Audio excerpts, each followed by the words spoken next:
What I find to be the most powerful tool for forgiveness is the awareness that without it, that which you want most in the world is out of your reach. And we practice compassion. And it doesn't mean by any means that what people do is right. In many cases, what they do is wrong. We realize that if somebody has brought pain into my life, it's because that's all they have.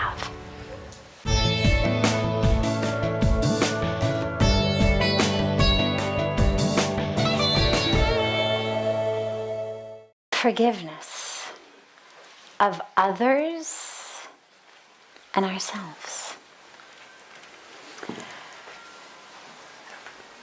What I find to be the most powerful tool for forgiveness is the awareness that without it, that which you want most in the world is out of your reach. You cannot simultaneously be holding a grudge and be living in light and love and spiritual wisdom. They cannot coexist. And so the minute that you decide that peace, that love, that awakening is more important to me than the grudge, than how that person hurt me, it slips off automatically because you realize that holding on to it is hurting yourself. And so you know that person hurt you, but now you do whatever you can do to heal as quickly as you possibly can. And so that's the greatest way to forgive.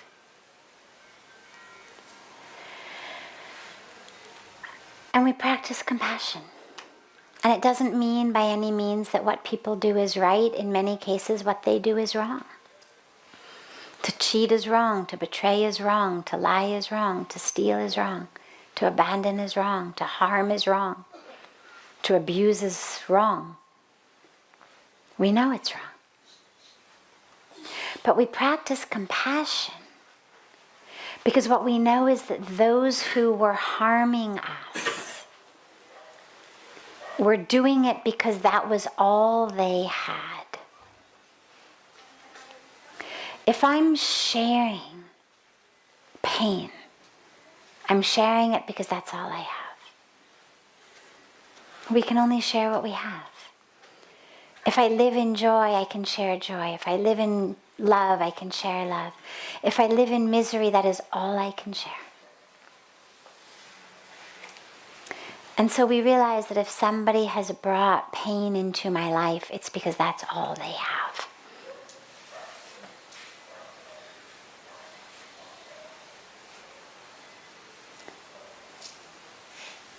And in terms of ourselves, we forgive for the same reason. Number one, because not forgiving is holding us back. Number two, because we realize that at that time, like everybody else, I was doing the best that I could with the toolbox that I had at that moment in my life. And where the universe needed patience and compassion or skill from me, I didn't have it at that time.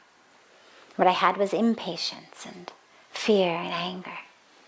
So I used those. We let it go.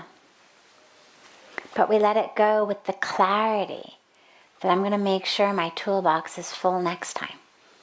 Because there's going to be another time, another situation, when the universe wants that from me again. And I was unprepared the first time. So I acted unskillfully, hurt myself, hurt others. But I'm going to be sure to be prepared next time. If it turns out I didn't have patience last time, I'm going to cultivate it now. I didn't have understanding, I'm going to cultivate it now. I didn't have perseverance, I'm going to cultivate it now. And that's how we grow. But shame and guilt don't help us grow. They thwart our growth. So we let them go.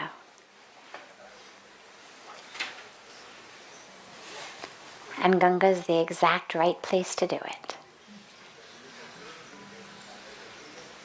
Give it to Ganga. That was Pujya Swamiji's beautiful teaching to me. Instruction, rather, not a teaching. It was an instruction. Just give it to Ganga. The pain, the anger, the story, give it all. Just give it to Ganga. I have moments come sometimes in my own life where something will arise. And I'll say to myself, my God, I thought we were done. Like, I haven't seen you in so long. Wow. Okay. Guess we're not fully done yet. And that's all you can do. Like, years ago, the last time I dealt with that, I thought I had fully moved through it. And if you had asked me a week ago, I would have said, yeah, done with it. But then this situation arose and you realize, oh, I guess not quite so done yet. Another layer. Another layer to peel back. And so we just move through our lives peeling back these layers, but not feeling shameful about them, not feeling embarrassed by them, but realizing that each of them is taking us deeper and deeper into the truth of who we are. They're gifts, because they're avenues into a depth of ourself. If nothing ever triggered us, if you lived somewhere where the rain never fell, you would never learn how to be the best carpenter in the world. You could be the sloppiest carpenter in the world and it wouldn't matter. But that's not the point of life. So it's not about how can I create a world in which nobody ever triggers me, nothing ever happens that pushes my buttons, nothing ever brings up anything for me. That's like saying, forget it, I'm too lazy to learn to be a good carpenter. I'm going to move somewhere it never rains. No. Stay where you are, where it rains. But learn to be a good carpenter. Learn to patch up those holes. And that's what the rain teaches us. And so when something happens and it triggers us, and there you realize, oh yeah, there it is again. That's an avenue. It's an avenue deeper into yourself. Use it. Don't berate yourself. Don't feel shame. Don't feel guilt. Don't feel anything. I'm fascinated by it when it happens. I've got this great fascination for the workings of my own psyche.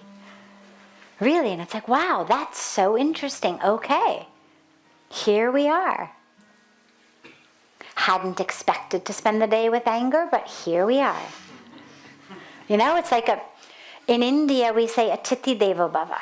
It's like the guest is God. You are not allowed to slam your door. You didn't want to see that guy? Too bad, he's shown up on your doorstep. You've got to let him in and give him a cup of tea. Same thing, it's like, all right, wasn't planning on spending the morning with anger, but there he arrived on my doorstep. Okay, let's give him his cup of tea and hope he'll be on his way sometime soon. Right? I'm not going to roll out a futon for him. I don't want him to stay the night. But I'm also not going to scream and yell and throw a temper tantrum on the doorstep because he's shown up. Like, all right, okay, here you are.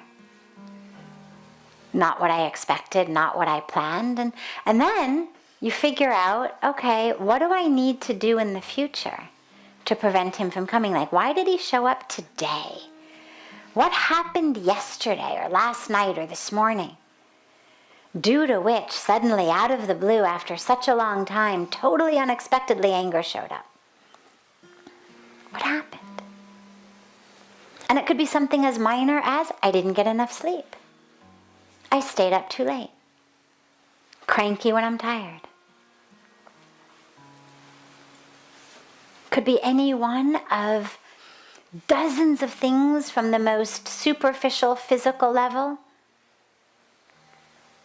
Had too much sugar Dinner last night threw off all my blood chemistry, woke up in a cranky mood this morning.